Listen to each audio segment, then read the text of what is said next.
ఏడు మాటల్లో నాకు మూడో మాట చెప్పమని ఇచ్చిన దేవా నీకే నాది కోరిక వందనములు తండ్రి.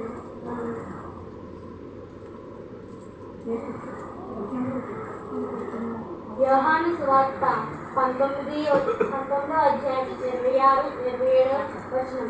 యేసు తన తల్లియు తాను ప్రేమించిన శిష్యుడును దగ్గర నిల్చుండట చూసి, అమ్మా ఇదిగో నీ కుమారుడు అని తన తల్లితో చెప్పాడు. తరువాత శిష్యుని చూచి, ఇదిగో నీ తల్లి అని చెప్పాడు.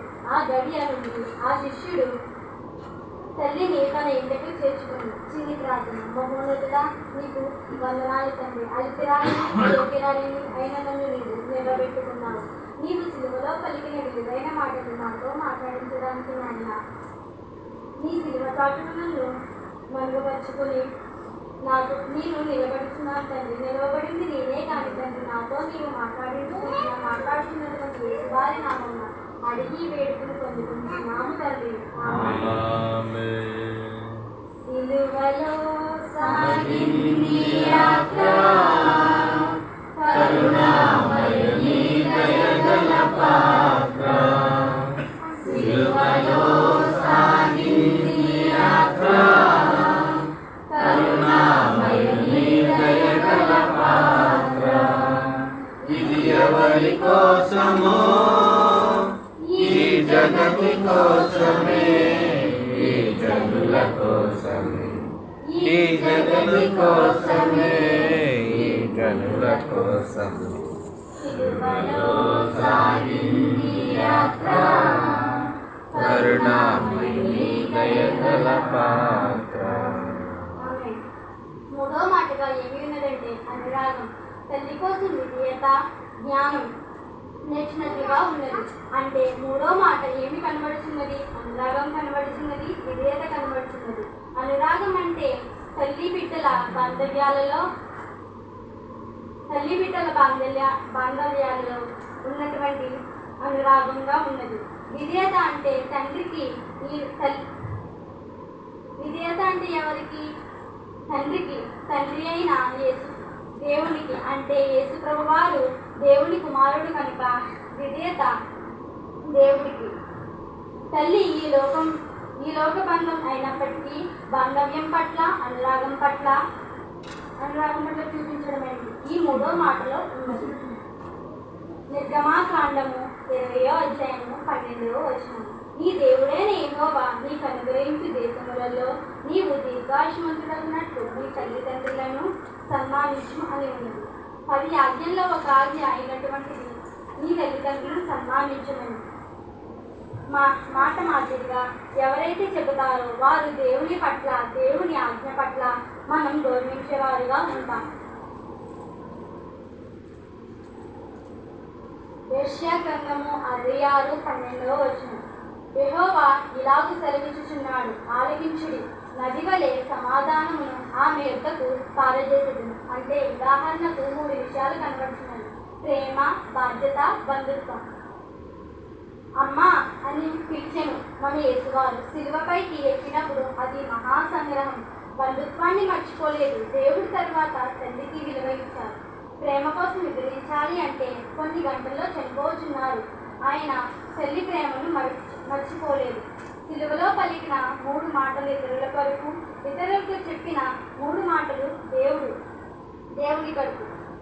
దేవుడు ఎంత మహాసంగ్రహం చేస్తున్నారు మీరే ఆలోచించండి. ఎలాంటి యజ్ఞ చేస్తున్నారు, ఎలాంటి యాగం చేస్తున్నారు. కానీ యేసువారికి లోకమంతా నిందలు, అవమానాలు, శ్రమలు పెట్టిన అలాంటి యాగంలో కూడా ఇతరులను మర్చిపోలేదు మన యేసువారు. అయినా ఇదే అనురాగం. తల్లిని మర్చిపోలేదు ఆ యేసువారు. అనురాగంలో ఒక సంబంధమైన బాంధవ్యాన్ని, బంధుత్వాన్ని విడిచిపెట్టలేదు. అయినా ప్రేమను విడిచిపెట్టలేదు. తల్లి పట్ల ప్రేమను చూపించాలి. ఒక మనుషుడు మన కోసం మరణించుతా అంటే చాలా కష్టం. ఉదాహరణకు చాలామంది తల్లిదండ్రులు ఉన్నత ఉద్యోగస్తులు అయిపోయి తమ తల్లిదండ్రులను చూసుకోలేక అనాథాశ్రమం పాడేస్తున్నారు. కానీ మన యేసువారు చెప్తున్న మాట ఏమిటంటే ఎలాంటి పరిస్థితిలో ఉన్నా సరే మన తల్లిదండ్రులను సన్మానించాలి అని చెబుతున్నారు. దేవుడి తర్వాత తరువాత తల్లికి విలువ ఇచ్చారు మన యేసువారు. ఒక పక్కన పరలోక తండ్రిని సంతోషపెడుతూ మరో పక్కన తల్లిని సంతృప్తిపరుస్తున్నారు. లూకా సువార్త 22:35 నీ హృదయంలోనికి ఒక ఖడ్గము దూసుకుని పోవునని ఆయన తల్లి అయిన మరియతో చెప్పారు. కుమారుడు మంచి యవ్వన కాలము 33 సంవత్సరాలు ఎదుట తల్లి ఎదుట చిత్రహింసపడుతున్న ఆమెను గుండె కోత అలాంటి చిత్రహింసపడుతున్న తల్లిని చూసి ఎలా ఆదరించారు?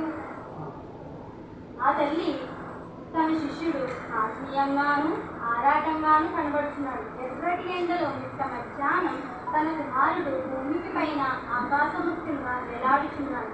గాయాలతో రక్త సిద్ధమైనటువంటి శరీరంతో ఆయన ఒళ్ళు అంతా అట్టగట్టిపోయి ఏ మన్నుట ఎండలో మిట్ట మధ్యాహ్నం 12 గంటల నుంచి ఈ మాటలు ఆరంభించారు.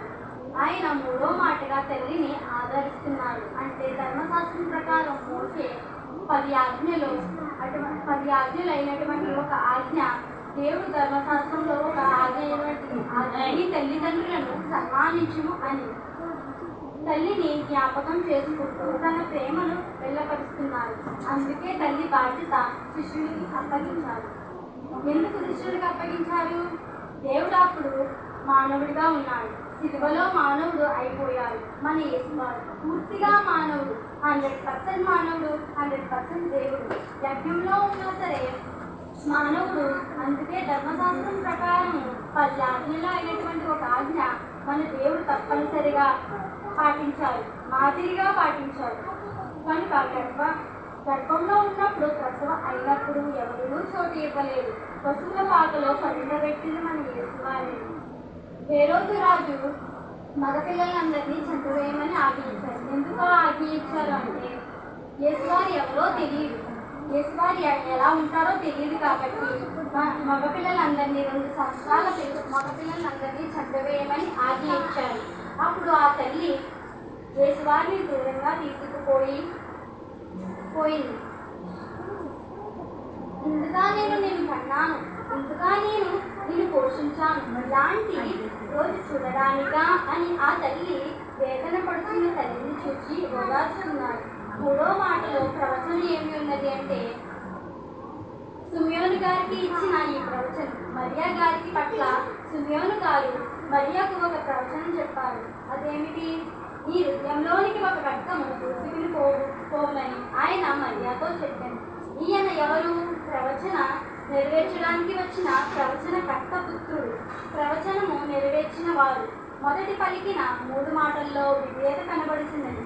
మూడో మాటలో ఇతరుల కొరకే ఆయన తన శ్రమలోను కూడా ఇతరులను చూస్తున్నారు. మనకు చిన్ని శ్రమ వస్తేనే ఎవరిని పట్టించుకోమే, ఎవరిని ఇంటి వారిని గిట్ట పట్టించుకోమే. అలాంటి దేవుడు మన కోసం మన పాపాలను మోయడానికి మానవుడిగా వచ్చి మన పాపాలను మోసుకుని సిలువలో వేలాడుచున్నారే. అలాంటి దేవుడిని మనం ఎలా మర్చిపోగలం? ఇంత గొప్ప దేవుడు నాకు ఈ అవకాశం ఇచ్చాడు. ఈ అవకాశం ఇచ్చిన దేవుడికి నా హృదయపూర్వక వందనాలు. ప్రార్థన.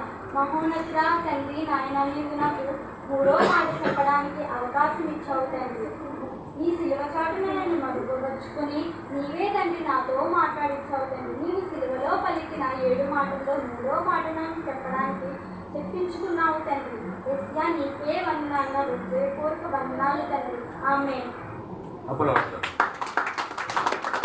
దేవుడికి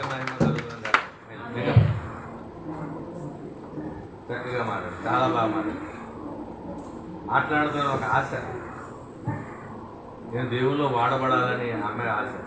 లక్ష్యం బట్టి దేవునికి నిండు వందనాలు చెల్లిస్తున్నాము. మరి 3వ మాటలో మాట్లాడినటువంటి నిజంగా 4 రోజులైంది అమ్మాయి వచ్చి. మొదటిగా నేను మాట్లాడానమ్మా అన్నప్పుడు ఆశ కలిగిందంట. నిజమే నేను మాట్లాడతాను అని అనుకుందంట. తర్వాత ఇంటికి వెళ్ళిన వెంటనే సాతాను గారు మాట్లాడకూడదు, నేను మాట్లాడాను మళ్ళీ అక్కడ అనుకుందంట, నీకు మాట్లాడను అనుకుంది. సరే నీ ఇష్టం అనేసి అన్న తర్వాత మళ్ళీ నిన్న దినమందు నేను మాట్లాడతాను. సాతాను గారు ఇలా చేస్తుంటాడని చిన్న వాక్యంలో నేను మాట చెప్పినప్పుడు సాతాన్ గారు చేసిందా అయితే నన్ను అయితే నేను తప్పకుండా మాట్లాడతానని నిన్నటికి నిన్నే మళ్ళీ ఆ మాటని రాయించుకుని వెళ్ళి ప్రాక్టీస్ అయింది. దేవుడు అంటే మనుషుల్ని సాతాన్ ఎలా చేస్తాడన్నది ఆ అమ్మాయి గ్రహించుకున్నారు. అలాగే 3వ మాటలో తల్లికి దేవుడు ఓదార్చినట్లుగా కనబడుతుంది. ఎలా ఓదార్చుతున్నాడు? ఆయన దేవుడై ఉండి మరి తన మానవ గర్భంలో నుంచి వచ్చాడు. అయితే ఒకానొక సందర్భంలో దేవుడు ఏమన్నాడు? కానాను పెండు విందులో ఎవరు నా తల్లి, ఎవరు నా సహోదరులు అన్నారు. అంటే అప్పుడు ఎవరైనా 30 సంవత్సరాల వరకు తల్లిదండ్రుల దగ్గర ఉన్నాడు. యూదులకి చెప్పారు కదా, పాస్టర్ గారు చాలాసార్లు చెప్పారు. ఆ టైంలో 30 సంవత్సరాలు అయిన తర్వాత బయటకు వచ్చేసిన తర్వాత ఇంకా ఆయన దేవుని కుమారుడు. 3.5 సంవత్సరంలో కూడా ఆయన దేవుని కుమారుడు ఉన్నాడు. కాబట్టి అక్కడ బంధాలు బాంధవ్యాలు లేవు. కానాను పెండ్లి విందుకి వచ్చినప్పుడు కానా అనే ఊళ్ళో అప్పుడు అన్నారు, ఎవరు నా తల్లి, ఎవరు నా సహోదరులు అని. మరి ఈనాడు మహాయజ్ఞం చేస్తున్నాడు ఆయన, మహాసంగ్రామం. సాతానుతో పోరాడుతూ ఉన్న సమయంలో ఏం మాట్లాడుతున్నారు? అప్పుడు మళ్ళీ తల్లిని జ్ఞాపకం చేస్తున్నారు. అప్పుడు ఎలా ఉన్నారు ఆయన? మానవుడిగా, పూర్తిగా మానవునిగా. గెత్సేమనే తోటలోకి వచ్చేసరికి పూర్తిగా మానవుడు అయ్యాడు. మళ్ళీ మానవుడు అయ్యాడు. కాబట్టి ధర్మశాస్త్రం, మోషే ధర్మశాస్త్రం ప్రకారము ఆజ్ఞల్లో ఒక ఆజ్ఞ ఏంటండి? తల్లిదండ్రులను సన్మానింపు అనే ఆజ్ఞను పాటించారు ఆయన మానవునిగా. ఇది కూడా మాదిరే. అంటే నీకు ఆజ్ఞలు ఇచ్చాను, మాదిరి. సిలువలో పలికిన 7 మాటలు కూడా మనకి మాదిరిని నేర్పుతున్నాయి. కాబట్టి సంగముగా తన స్వరక్తం ఇచ్చి సంపాదించుకున్నటువంటి దేవుడు మనకి ఏమి నేర్పుతున్నాడో ప్రతీది మనం అనుసరించగలిగితే దొంగలాగా రక్షింపబడతాం. యేసు ప్రభు దేవుడుగా ఉన్నప్పుడు ఎవరు నా తల్లి అని అడిగారు. మానవుడిగా శిలువ యజ్ఞం చేస్తూ కూడా తన బాధ్యతని మర్చిపోలేదు. అలాగే మనము కూడా మర్చిపోకూడదని ఈ మాటలో మాదిరి చూపించారు.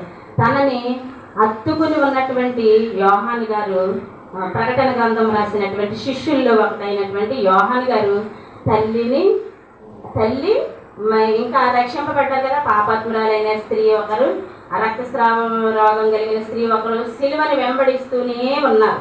కొందరైతే సేవకులకైనా శ్రమ వచ్చిందనుకో సంఘంలో వెళ్ళే దూరం అయిపోతారు కదా.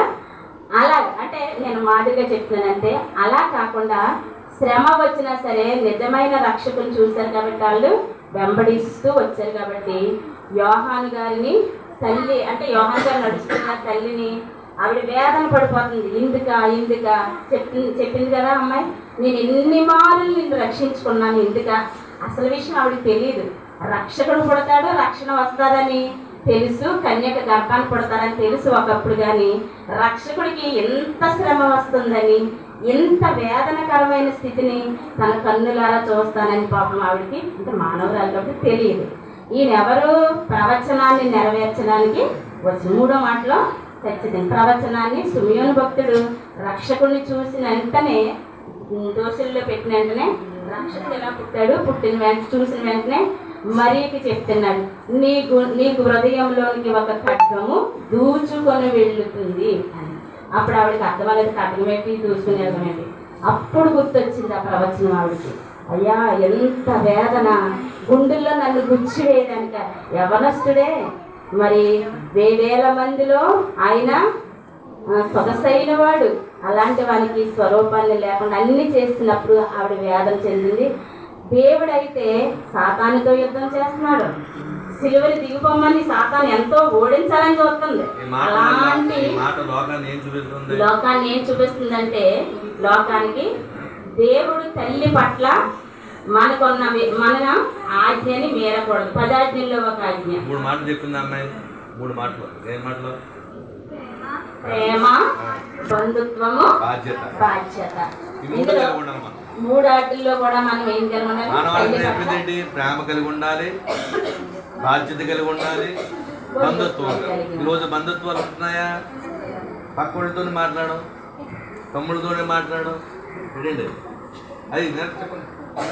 ఆ బంధుత్వం కావాలి, ఆ బంధుత్వాలు కావాలి, ఉమ్మడి కుటుంబాలు కావాలి, ఒకరికొకరు సాయం చేసే బాధ్యత. ఈ మాటలో మరి ఆ అమ్మాయి తెలియని అమ్మాయి మాట్లాడినా కానీ ప్రేమ, బంధుత్వము, బాంధవ్యము, బాధ్యత. బాధ్యతని అంటే కుమారుడిగా తల్లి జన్మానికి నుంచి వచ్చిన కుమారుడిగా బాధ్యతని నెరవేర్చుకున్నాడు. అంటే ఇంకొక కుమారుడిని తనకి కొడుకుగా అప్పచెప్పాడు. బాధ్యత. కొంతమంది కష్టం వస్తే పారిపోతారు, కుటుంబం నుంచి పారిపోతారు, బాధ్యతలు పట్టించుకోరు. కానీ దేవుడు నేర్పించింది ఏంటి మనకి? ఇప్పుడు ఆయన స్వరక్తం ఇచ్చి సంపాదించుకున్న సంఘానికి మాదిరి అంటే బాధ్యత కలిగి, బంధుత్వం కలిగి, ప్రేమ కలిగి, మూడు కంపల్సరీ ఈ మాటలో మనం గ్రహించుకోవాలి. మరి అమ్మాయి జూనియర్ అయినా కానీ చక్కగా మాట్లాడింది.